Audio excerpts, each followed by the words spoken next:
రాష్ట్ర హైకోర్టు ట్రాన్స్జెండర్లకు సంబంధించి కీలకమైన వ్యాఖ్యలు చేసింది. ట్రాన్స్జెండర్లకు సరైన అవకాశం కల్పించకపోవడంతో వారు రాజకీయ, విద్య, వైద్య, ఉద్యోగ రంగాలకు దూరమవుతున్నారని, వారికి రిజర్వేషన్ సౌకర్యం కల్పించాలని కీలక తీర్పు వెల్లడించారు. ట్రాన్స్జెండర్లకు ఉద్యోగం రిజర్వేషన్లు అమలు చేయాలని రాష్ట్ర హైకోర్టు కీలక ఆదేశాలు జారీ చేసింది. ట్రాన్స్జెండర్లు కూడా ప్రజలలో భాగస్వామ్యమని, వారికి కూడా తగిన అవకాశాలు కల్పించాలని పేర్కొన్నారు. వారిపై వివక్షత చూపటం వల్ల పలు రంగాలలో దూరమవుతూ సమాజం నుంచి వ్యతిరేకత ఎదుర్కొంటున్నారని, అటువంటి వారి కోసం ప్రభుత్వం తగిన చర్యలు తక్షణమే చేపట్టాలని సూచించారు.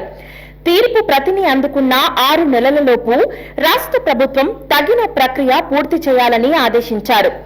ఇటీవల రాష్ట్ర ప్రభుత్వం విడుదల చేసిన మెగా డిఎస్సిలో తనకు స్కూల్ అసిస్టెంట్ పోస్టు లభించలేదని ట్రాన్స్జెండర్ రేఖ హైకోర్టులో పిటిషన్ వేశారు. దీంతో హైకోర్టు రేఖ వేసిన పిటిషన్ను విచారణ చేపట్టి తీర్పు వెల్లడించింది. ఉద్యోగ పోస్టుల భర్తీలో ట్రాన్స్జెండర్లకు సంబంధించి ఎటువంటి పోస్టులు కేటాయించలేదని, సుప్రీంకోర్టు ఇచ్చిన తీర్పుకు వ్యతిరేకంగా నోటిఫికేషన్ విడుదల చేసినట్లు కోర్టు దృష్టికి తీసుకుని వెళ్లారు.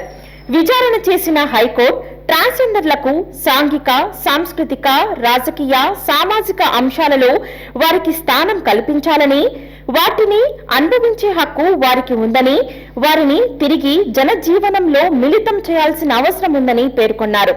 ట్రాన్స్జెండర్ల హక్కులు పరిరక్షణ చట్టం 2019 ప్రకారం రాష్ట్ర ప్రభుత్వం ట్రాన్స్జెండర్లకు విద్య, ఉద్యోగ అవకాశాల కోసం రిజర్వేషన్లు కల్పించాలని కీలక తీర్పు వెల్లడించారు.